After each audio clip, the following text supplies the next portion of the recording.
최 판서에게는 딸이 하나 있었다.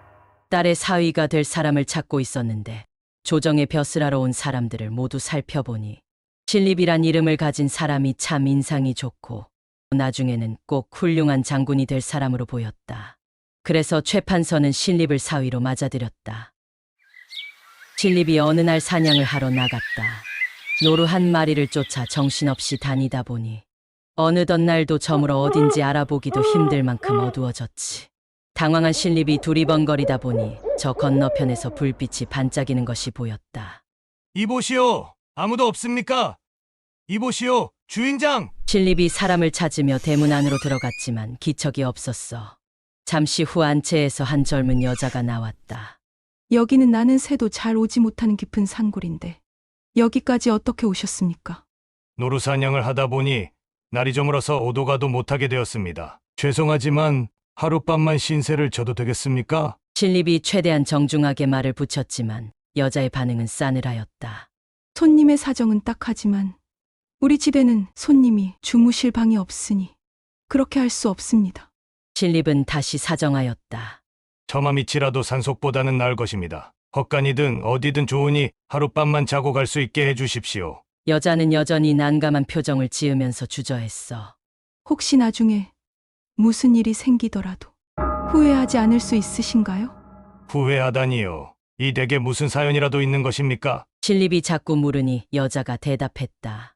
우리 가족은 본래 서울에서 살았는데 언제인가부터 세상에 난리가 날 것이라는 소문이 돌았지요. 우리 가족은 난리를 피하려고 이 산속에 들어와 집을 짓고 살기 시작했습니다.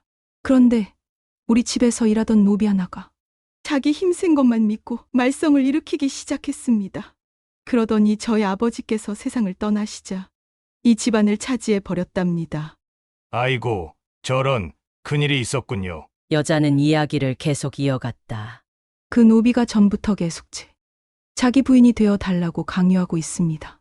저는 이제 집안이 풍비박산나고 아버지도 이 노비 때문에 돌아가시니 더 이상 견딜 수가 없습니다. 잠시 후에 이 노비가 집에 찾아올 것이고 저는 그 전에 자결하기로 마음먹은 상태입니다. 눈물 지으며 이야기하는 여자를 보고 신립은 대뜸 소리쳤어. 그런 사연이라면 저한테 맡기십시오. 그 노비는 언제쯤 온답니까? 그 노비는 저 고개 너머에 자기 집을 따로 짓고 사는데 밤이 깊은 시각이 되면 찾아옵니다. 과연 여자가 말한 그 시간이 되니 덩치가 큰 남자가 집 안에 들어오더니 여자에게 술상을 차려오라고 시켰다. 여자가 마지못해 시키는 대로 하자 노비는 이제 이 여자가 자기 부인이 되기로 마음먹은 줄로 알고는 술을 잔뜩 먹고 기분 좋게 취해 있었어. 숨어있던 신립은 그때를 노려 화살을 탁 쏘았다. 노비는 화살을 정통으로 맞아 고꾸라졌다. 다음 날 아침 신립이 그 집을 나서려는데 여자가 대문 밖까지 따라 나왔어. 저를 데리고 가서 종으로 부리셔도 좋고 소실로 들이셔도 좋습니다. 이 산속에 저 혼자 살게 하지만 말아주세요. 그러나 신립은 여자를 뿌리치며 말했다. 저는 결혼을 한 사람입니다. 낯선 여자를 우리 집에 데리고 간다는 것은 있을 수 없는 일입니다. 여자가 몇 걸음 더 따라오며 매달렸지만 신립은 그저 앞만 보고 자기 길을 갔어. 그러자 뒤에서 여자가 소리쳤다. 난 죽어도 당신을 따라가야겠습니다. 여기서 혼자 살 수 없습니다. 신립은 여자의 말을 대수롭지 않게 생각하고는 말을 타고 길을 갔다. 그러다가 고개 꼭대기까지 올라갔을 때 뭔가 이상한 느낌이 들었어. 여자가 있던 집 쪽을 뒤돌아보았지. 그런데 그 집은 이미 불이 붙어 활을 타고 있었고 여자의 원망 가득한 비명소리가 들렸어. 그렇게 신립이 사냥에서 돌아오고 며칠 뒤에 최 판서의 생일날이 되었다. 신립이 최 판서의 생일잔치에 참여하기 위해 집안에 들어섰더니 최 판서가 신립을 보고 대뜸 소리쳤다.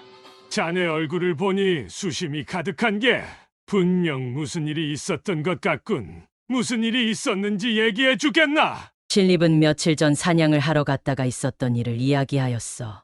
최 판서는 그 이야기를 다 듣더니 혀를 끌끌 찼다.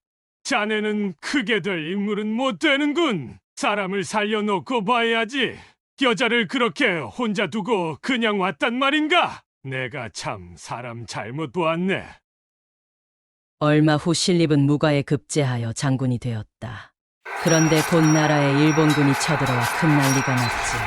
신립은 일본군과 싸우기 위해 군사를 이끌고 나가서 조령이라는 고개에 진을 쳤어. 그런데 어느 날 신립의 꿈에 웬 여자가 나타나서 이렇게 말했다. 장군님, 이곳에서 퇴진을 하셔야 합니다. 그리고 강을 등지고 진을 치셔야 합니다. 하도 선명하고 기이한 꿈이라 신립은 한참 생각했지. 필시 귀신이 나를 돕는 것이로군. 그렇게 생각한 신립은 조령에서 내려와 탄금대로 옮겨갔다. 그러나 네, 탄금대는 감독으로 너른 베스트게 평지여서 한번 일본군의 눈에 잘 띄었고 신립의 군대는 그곳에서 크게 패하여 몰살당하였고 신립은 그 일로 죄책감을 느껴 강물에 몸을 던져 스스로 목숨을 끊었다. 더 재미있는 이야기를 올려드리겠습니다. 구독과 좋아요를 꾹 눌러주세요.